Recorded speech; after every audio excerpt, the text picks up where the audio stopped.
Okay, thank you very much. And now I would like to introduce our panelists, four panelists. So if you can come to the front, all four of you, it would be really great. So we will have a panel discussion with the title Taking Root as a Researcher. And there are four researchers joining us today. You could probably see in the program that there were two ladies and two gentlemen. However, Dominika Frišová from GMVedu excused herself last minute due to some serious family issues, but she sends her greetings. So I would like to start with Oksana Stupak. Hello, welcome. And Oksana is Ukrainian pedagogue who since May 2022 worked at the Faculty of Arts of Masaryk University, and she was participating in qualitative research on the adaptation of Ukrainian children in Czech elementary schools, and now she's working as an assistant professor at the Department of Pedagogy at the Faculty of Education at Masaryk University. And she also continues to work at the university in Kiev. So welcome, we are very happy to have you here. And I would like to ask at the beginning, after your arrival to Czechia, what was the most surprising for you in the Czech academic environment? Are there any important differences compared to the Ukraine? Is there something you would like to point out? First of all, for me, it's pleasantly surprised that academical environment is very friendly in the university. Teachers go on to students with a smile, with an open heart, and demonstrated high professional. In these cooperations, this partnership with students and with teachers, it's very important. And I must say that students in university, in Masaryk University, have a few classroom hours and have more independent work. So a lecture and seminar, it's a partnership, it's a consultation, it's very important, so it surprised me. And I must say it about research, because in Ukrainian we have more combined research. In Masaryk University, when I work in Department of Education and Science, I was enjoying to research about education, about Ukrainian refugee, and it was very important research for me because I have child in kindergarten and schools. It was very closely for me, and this was a quality research. And methodology, it was very interesting. It was a new experience for me, and our research about adaptation Ukrainian children in Czech schools. And after that, we go and research about adaptation Ukrainian children in kindergarten. So it's very interesting, this methodology of this research. It was a surprise for me. Thank you very much. So our second panelist is Som Basu. Welcome. He is a senior medical writer at P95 Epidemiology and Pharmacovigilance at Louvain, Belgium. Has a doctoral degree from Czechia and postdoctoral degree from Germany. And he's trained in molecular biology. And after his postdoctoral tenure, he worked as a science communication officer and was a freelancer as well. But now, as I understood, you're half freelance and half employed. Yeah, it's like 20% freelancing and 80%. So I joined one of my most favorite clients. So you mentioned that based in Belgium. And yeah, so that's how it's going. Yeah, so that's the ratio.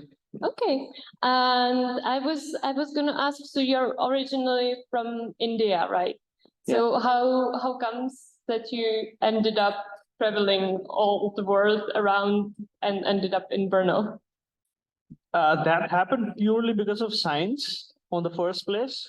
So I did my PhD in České Budějovice, in a famous Czech lab from Julius Lukáš.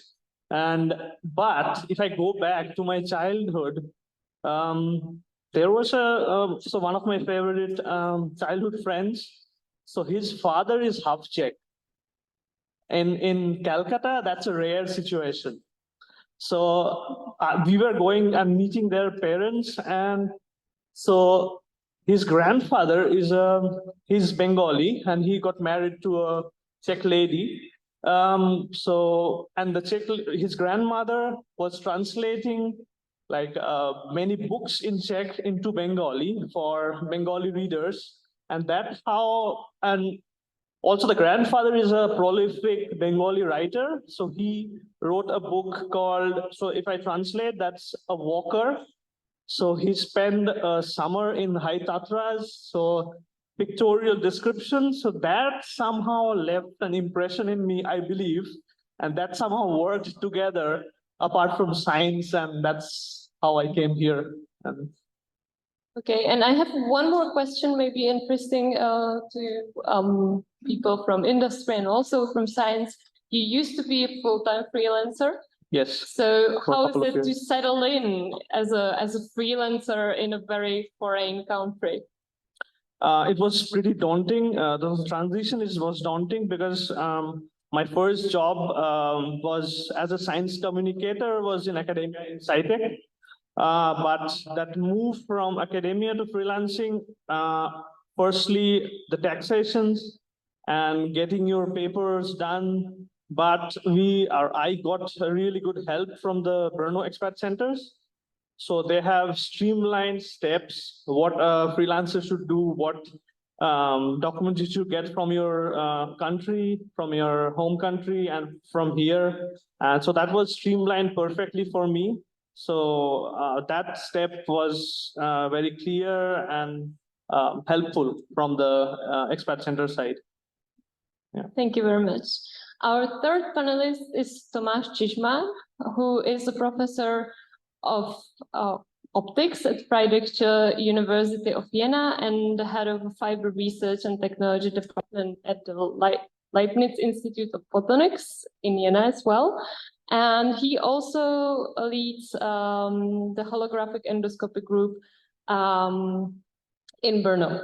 So I was wondering, do you feel more at home in Germany or in Czechia, and how often do you travel in between the countries? Well, first of all, thanks for the invite. It's been refreshing to leave the office for an afternoon, so it's great. So the first question was where I feel home, right? So I have my wife, 3 children, dog, 2 cats, house, tenure, position, and labs in Germany, and only fraction of that I have here. So in here, I only really have the lab and some relatives. So I feel much more in Germany at home, although culturally, obviously, this is something different. And after spending 10 years in Scotland, where I really settled as like properly, leaving Scotland wasn't easy, and my heart still bleeds a bit because of that. So that's the situation. And the second part of the question was, how often are you traveling between? So this has Brno and changed. So Germany? over the last 5 years, I had 2 big projects. One was the ERC consolidator that I was running in Germany, and in here I had an even bigger project from the operation programs, and this required me to be 50% minimum on either side. So I was really commuting on a monthly basis, and the Czech ministry actually checked that through the sign clock. So it was really tough to do that. Now it changed. The project is over, and my negotiation with the German university only applied for the 5 years. So now I have to be 100% in Germany. But given that we are allowed to work 120% in Europe, I still give this 20% to my Czech lab and try to have it running and fund it. Okay, thank you. That's very interesting. And our fourth panelist is a comparative program, very new. He works at Matthew's research project, and his name is Christian Broch. And he is a German scientist, formerly, right? and he studied art history in Germany, and now he moved to Brno with this new project. So how do you like it here in Czechia? And would you like to stay? I would like to stay. It's wonderful here. And I wonder how you like Jena actually, but I like Brno very much so. I moved here 4 years ago and it was wonderful to come here. It's an easy place to live, and I obviously share many of Matthew's observations about Czech research and Czech science, but it's also an easy place to live in. Brno is a nice city, so it's a pleasure. It's a pleasure to be here, so I can't really complain. You're not in the camera. Yeah. So do you also fancy coffee in Brno? I don't think Matthew's quite right about the coffee thing, but the wine is good in Moravia. It's true, yeah, it's true. Okay, now I have some more questions to all the panelists, but if you, in the meantime, if you have questions, please just raise your hand and we will get to it, I believe. When it comes to movement to a different country, when you start to feel you're already taking roots, how long do you think it might take before you put down the roots? Do you have something special that helps you with that? Maybe with feeling a little bit more like home. Maybe Tomáš, you spend so much time in different places. Okay, I think if you want to have a pleasant life, you have to have three things, which is the work, the family, and some kind of hobby. And when you have all three functioning, then you feel good, right? And what helps is the language proficiency. So when this is in place, I'm home. Can I maybe ask, what's your hobby if it's on the list? That changes. So Okay, then it's easy. in Scotland, it was golf, because golf is very different in Scotland than, for example, here around Brno. It doesn't have the snobbish aspect to it. Most cases, there are very snobbish places. Like there is a Trump golf course close to where I was. But these were not the ones that I was enjoying. It was playing with the really common people, with the storemen from the university. It was fantastic. In Germany, it also has the snobbish aspect to it. So I switched to paragliding, and I do motorized paragliding now. Oksana, do you feel like you're already taking roots? I live in Czech Republic only 1.5 years, so I don't know when I will feel that I put down roots. I don't know. But spending time with my family to keep our traditionals, to prepare some traditional foods, some listen music, and spend free time with family helped me to feel at home. Maybe some as well, yeah. I felt rooted when I started loving Coppola. It's very specific, and I understand that, yeah. But so we Indians are crazy about cricket. So we have a cricket club in Brno. So some promotion here, Brno Cricket Club. So we have like 70 plus members, 4 teams, and last year we won the national league in the Czech National League. So when you have cricket, you're happy.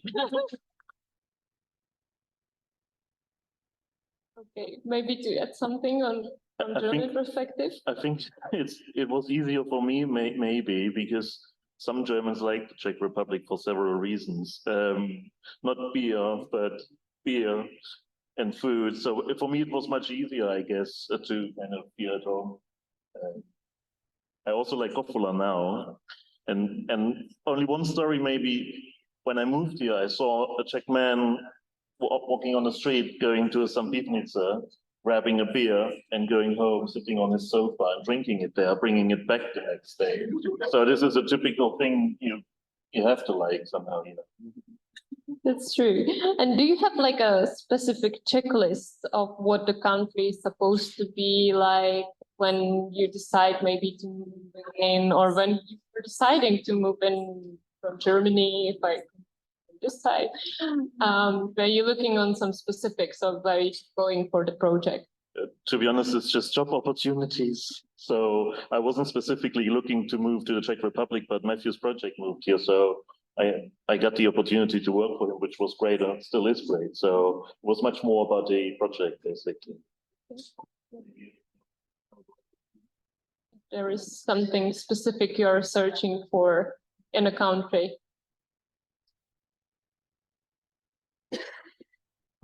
If you talk about checklists, then I didn't have any, but I try to be open-minded and as observe and absorb, so that I tried learn from, because back then in 2010 we didn't have that many foreigners, especially from my home country, so that I had the opportunity to mingle with the locals, and I'm still associated to many Czech friends, and we meet once in a while, so I learned a lot.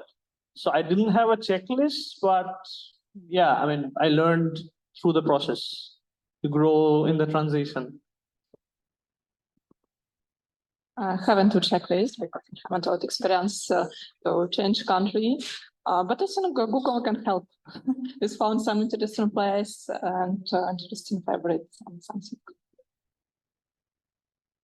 Well, I'd say that the list of the countries where we would work kind of correlates with the offers, right? So nobody I know would consider taking a position in North Korea, but there are no positions coming from North Korea. There could be some from China, which I would not consider, at least not yet.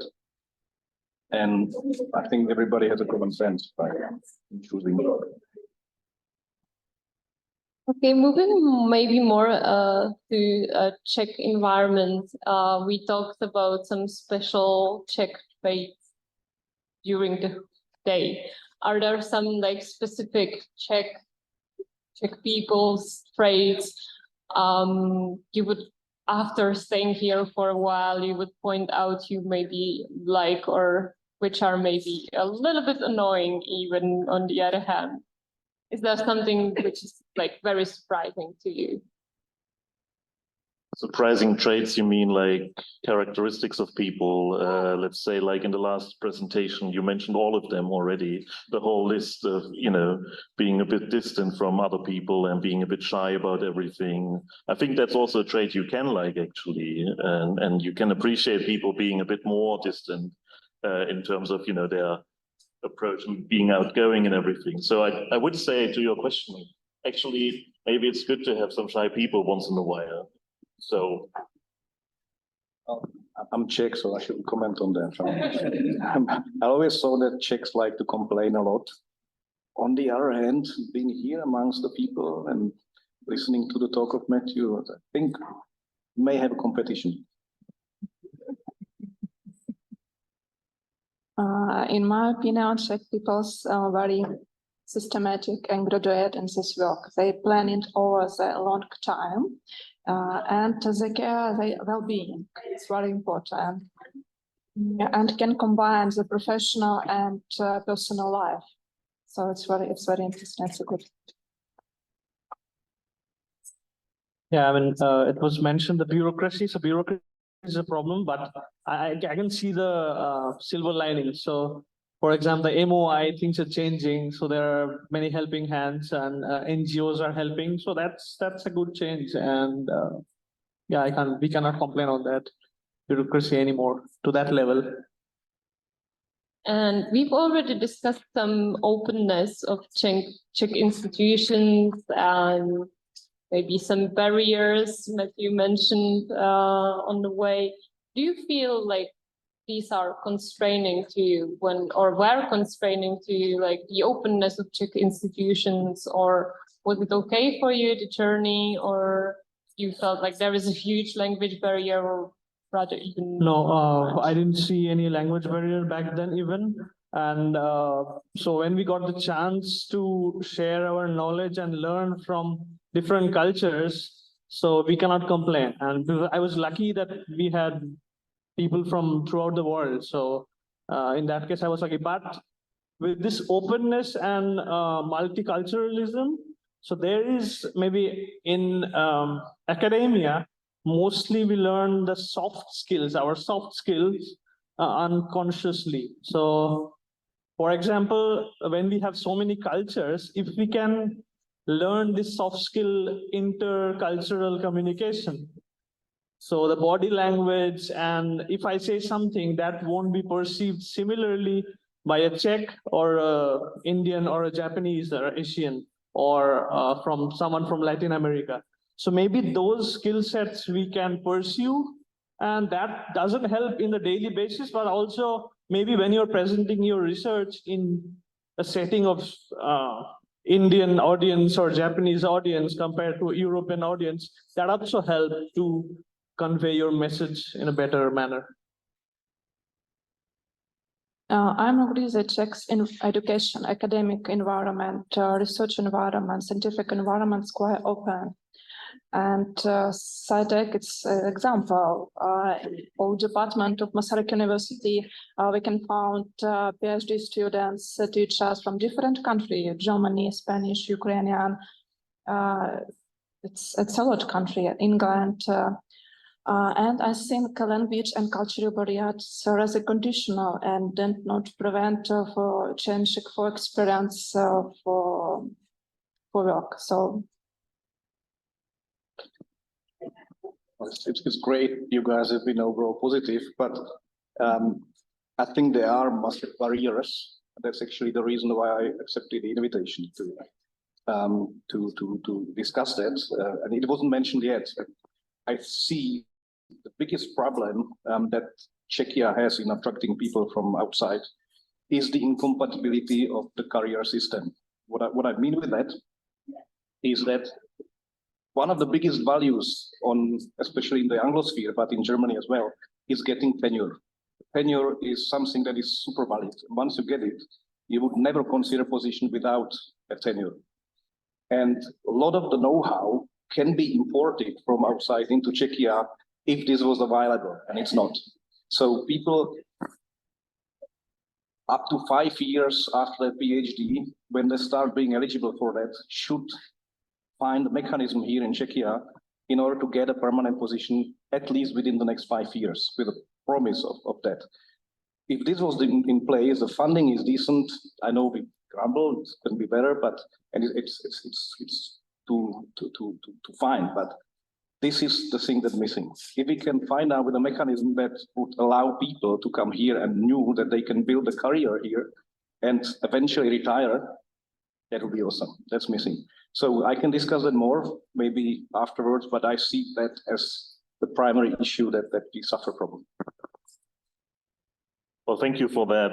I can just repeat that. From my experience, and I just don't want to repeat what Matthew was saying. From my understanding, I'm here now for 4 years at the Faculty of Arts. From my understanding, there is no such way of knowing where you could put yourself into to get a career within the Czech Republic, other than talking to specific professors or people, and then maybe getting somewhere or waiting for a position. But there's no track, there's no mechanism, there's no system for that in place. So you kind of are in a position where you enjoy yourself, where I enjoy myself here, cheers, but you don't have something where you can build a career on, basically. That's true. So I would kind of, and the second point to your question is, I share an office with Jana, and so I hear a lot of, her gripes about bureaucracy and stempel, and all these things. But obviously we are really lucky, and I'm a really spoiled researcher because I have Jana, and we can ask her. I don't know, last week I couldn't find my Zubash and, stuff like that. I know. Well, Germany it's worse now than here with the bureaucracy. So,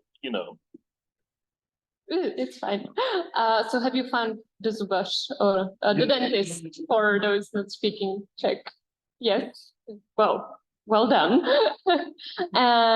Okay. So what would be maybe your advice for current and future traveling scientists coming to Czechia or coming to other countries who want to settle in somewhere abroad or in Czechia? Right. I think it has to be driven by science as a number one thing. There is no good advice because the career pathways in science are very different. It's very turbulent and complex thing. And such a thing as an open IGN channel wouldn't really wouldn't really exist. But yeah, follow the science. If you don't have the passion for it, then you are at the wrong place. You have to have it, and then if you are a bit lucky, things will work fine.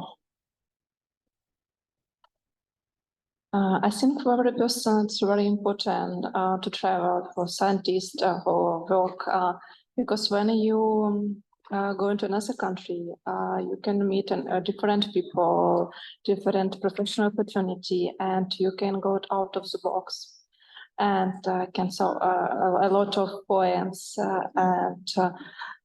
It's not very it's very interesting, and go to some self-development. It's very important for each professional, for each. Yeah, overall, I mean, don't self-reject yourself before you do that.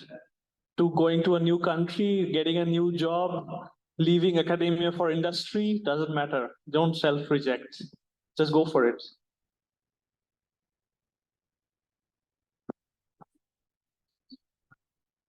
So my advice would be still go to the Czech Republic and still work if you can, but maybe try and set yourself a goal and don't float around so much.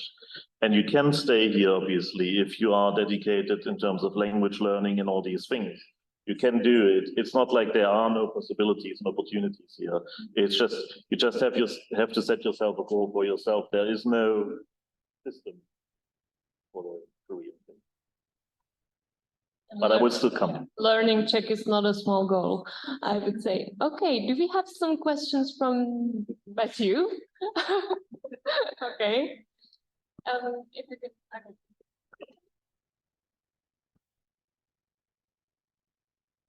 I just wanted to, first of all, to Susanna, two responses. One of them was the whole culture of beer drinking, actually. The remarkably good thing about that culture in the Czech Republic is that it is not associated with violence, all right? So you can go to the pub, people are drinking a lot, but I never feel threatened. Whereas if I'm in Britain, you know, and it's kind of a thing that maybe started in the 80s, where on a Friday night, you go to the pub, you know there's going to be violence. And for example, you see a bunch of young people on the tram here, I think nothing of it. Whereas in Britain, if you see a group of young people hanging around, you know to avoid them. So that is a kind of horrible thing about British culture, and you don't get it here. And it's something that is really refreshing. The negative is the weird thing about dogs. I mean, I'm a dog owner, and in Britain, I was really used to the idea that you see somebody with a dog, you just go over and make a fuss of it. Whereas here, people behave in this very strange way. And the number of times I've sort of seen a dog, it was wagging its tail, and I leant over to make a fuss of it, and the dog goes and walks off, you know, as if it's weird. I just don't understand that at all. The other thing is that Petr Pavel might be a good president, but there's, you know, in any other country, the idea of a general becoming a president, that would ring the alarm bells. And you think, what's wrong where, you know, the savior of the country is somebody who used to be in the military? There's something wrong about that. And very quickly, because I don't want to monopolize, but I was just going to say to, when Mary asked earlier, you know, is there a single thing that I would recommend? And it kind of touches on things that everybody has mentioned here. My recommendation was that anybody who's worked, who studied at Maastricht University or studied at whatever university, they should not be allowed to work there for 15 years. Because I think a real problem that we have is that you have people who, they know the university, they're part, they've kind of, it's inbreeding in a way, you know, they're part of the culture, and it's completely closed off, and it means it's very difficult as an outsider to get involved in decision making. So you find that the local, they all know how it works, nobody bothers to explain, they don't even understand that things need explaining because that's the environment they grew up in. So it would be probably quite good just to have, yeah, if you've worked here, go away for 15 years, preferably abroad, then we might consider you, yeah. But as it is, you find things like suddenly somebody has been appointed to a job and you think, well, where was that advertised? It wasn't, you know. I don't, all of this is about transparency, and I think it's endemic in the culture of people just not going away. They need to go away, come back, So anyway, and maybe as external, we should probably have more of a voice. We should probably collectivize, unionize, maybe to get ourselves heard more. Okay, thank you. Any questions from Eliška? I might have a final question. I will now sound like our spam folder. On a scale of 1 to 10, how likely would you say, recommend someone to come to the Czech Republic to do science? Well, I already said I'm leaning towards like an 8. Again, I would say it depends on the career stage. The early career stage, perfect. Go a little bit more senior, then it may not be the best for your career. I can recommend it. It's for me, it's first of all, it's language. Learning language and learning more about culturally, about traditional. From my experience, it's highly recommended. I mean, my research and the future prospects, based on that, I recommend 8, 7, 8. Any other question?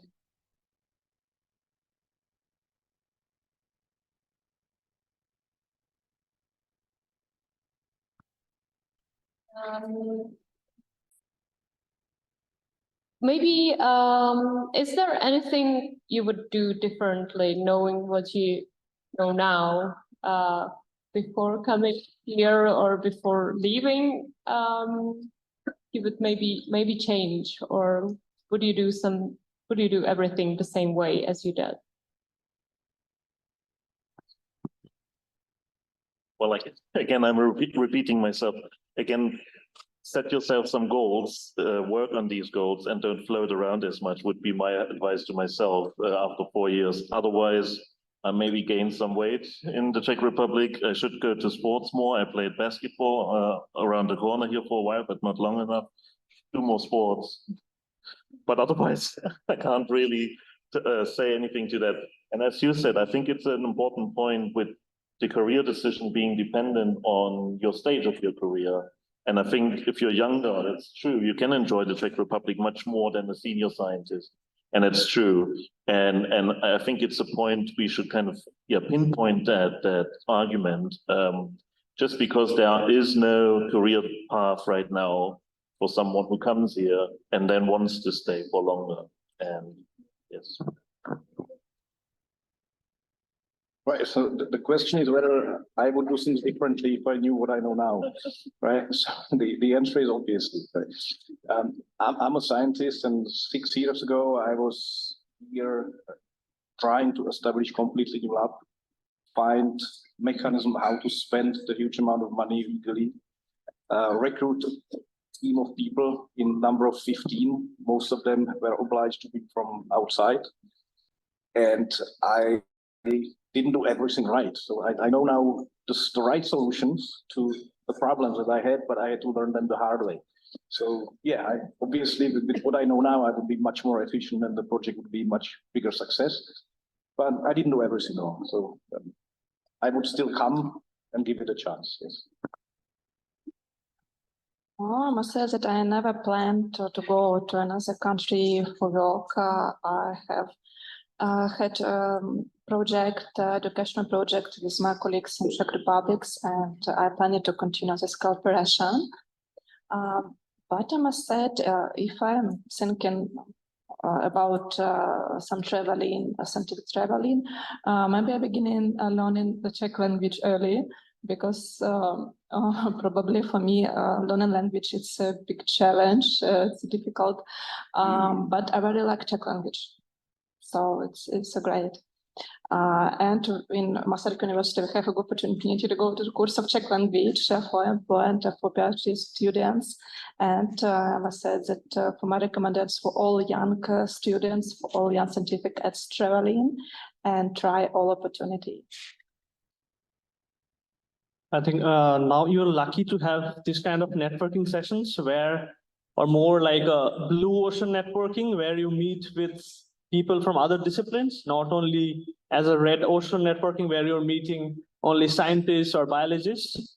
So I would have loved to have these kind of networking sessions back then during my PhD days. And so utilize it as much as you can. Any more questions from the audience? No, that Oh, was, sorry. that was my last comment, reflecting on his comment.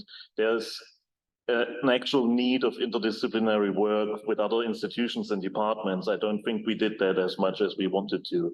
I know I'm kind of close with the German department and the historians, but other than that, there's not much in terms of connecting different departments right now, which might be a good thing to change.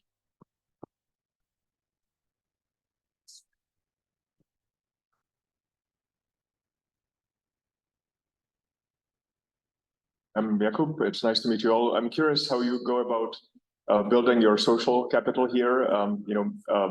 Taking time to not just do work, but also have connections outside of work, and also maybe the work-life balance. I think the Czechs sometimes they like to invite their work colleagues to social events. So, what has worked for you? What hasn't worked so much? And how do you set the boundaries for that?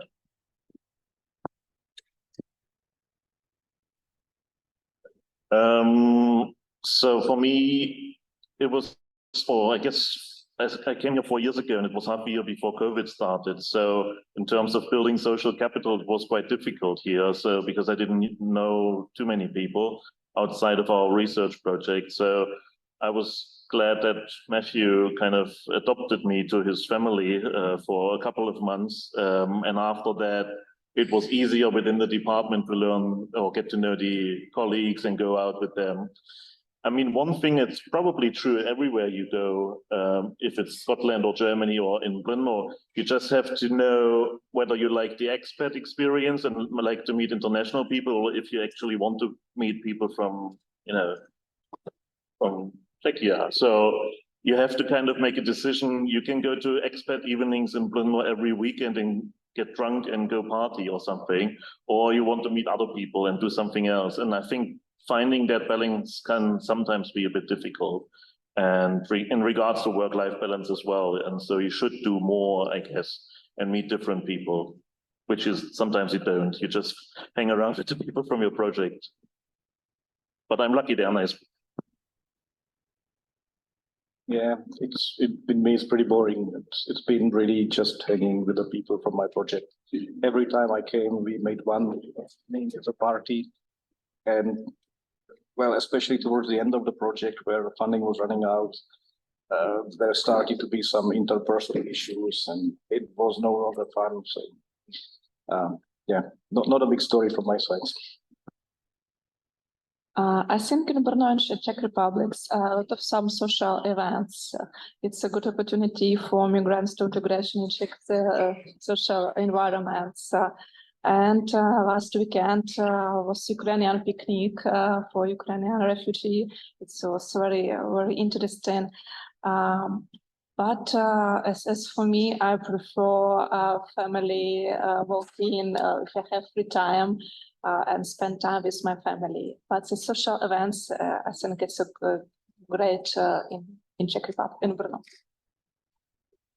I was pretty lucky to get introduced to Czech culture, like through my friends, like Masopust, or for mushroom picking, or got invited to a Czech wedding a couple of times. So I'm a foodie, so start eating, go around the Indian restaurant to go for the Czech restaurants. Don't judge the Benza Svičkova. So I had the best Svičkova in one of my Czech friends' wedding. That was marvelous. So start with food and mingle. So, and don't look for a neighborhood where your own guys are staying. So countrymen. I think we might have time for one last question if there is someone interested in something. Okay, maybe anything from you would like to add on the topic maybe I've missed or the audience missed, or you would really like to say on the settling in, taking roots, whatever comes to your mind. There is something like that. I see Tomáš nodding, so. I always have something to say. Good. One story that maybe I didn't, that I wanted to say, was that as a person who goes out or moves the country, you don't have to start obsessing with your career very early. That's actually something that turned into my big success, because I was here as a postdoc in Czech Academy of Sciences. And when I moved the first time, it's supposed to be only for 1 year. And I was planning during the first year to return immediately. But then the offers started to come saying you can stay longer. But when I was like in the third year of being abroad, most of my peers started to put in applications for fellowships and started to stress out about their careers, while I wasn't. I knew I can return back to Czechia because the system is very different. That was very positive. And I got really deep into science. And then when the fellowships were awarded, I was the one who got them, right? Because my scientific portfolio was really better than the others.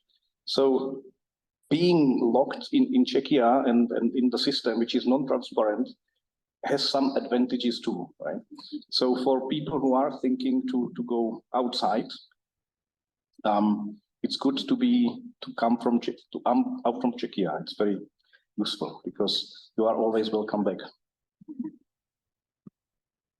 Well, I just want to add, following up on Matthew's talk again, unfortunately, there's no country in the world that has no downsides to its academic culture. So one thing you have to keep in mind when you are critical of some things is just to improve those things and discuss those things. And sometimes that gets lost quickly here in the debates in the departments or in the faculty, because there's always something wrong. In Germany, everything is wrong right now, and in the academic system, because it just doesn't work anymore. And it's just a way of talking about it and trying to improve. And I think that's true for most countries. And I think we shouldn't forget about that. Oh, that's a good point, because we were discussing the term of academic freedom. And as Matthew said, there should be hierarchy and no democracy. Well, when it comes to my life in Germany, sometimes I feel that last time I had so much control over me was in the kindergarten, right? So it's quite an extreme there. The bottom line is, I mean, if you need to leave academia, you are not a failure. So again, don't judge yourself. I mean, we are getting the numbers, right? Statistics that how many people would end up in a professorship. So yeah, but start early. So these networking sessions help you a lot to get to know people who are left academia and to know their transition stories. So yeah, go for it. And at the end, I want to say a great thank you, your team, Matthew, Anna, and all the volunteers, all your big team for this experience, for this events, for this scientific networking between scientifics in different sphere and different directions and different country, and to wish to continue this experience. So thank you a lot. Thank you very much, because without you, we wouldn't be able to be here.